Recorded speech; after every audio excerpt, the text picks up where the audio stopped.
আমাদের এই সংগঠনের নাম হচ্ছে বঙ্গ সেনা সংগঠন। এই সংগঠন আমরা আজকে এখানে উপস্থিত হয়েছি। আমাদের এই দুই একজন ব্যক্তি আমাদের এই সংগঠনে তারা জড়িত হচ্ছে, এই উদ্দেশ্য নিয়ে আমরা এখানে আসছি। এবং আমাদের মূল দাবি হলো এবং উদ্দেশ্য হলো যে আমরা পূর্ব বাংলা থেকে মৌলবাদীদের অত্যাচারে বিতাড়িত।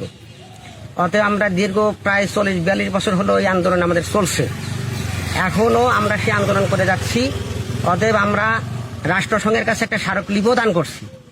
অতএব আমরা চাচ্ছি, ভারত ভাঙিয়া পাকিস্তান হয়েছে, পাকিস্তান ভাঙিয়া বাংলাদেশ হয়েছে, এবার সেই আইনে বাংলাদেশকে ভাঙিয়া 6টা ডিস্ট্রিক্ট দিয়া আমাদের বঙ্গভূমি রাষ্ট্র করতে হবে এবং সেটা হিন্দু রাষ্ট্র ঘোষণা করে আমরা সেই রাষ্ট্রে আমাদের স্বাধীন মতো বসবাস করতে চাই।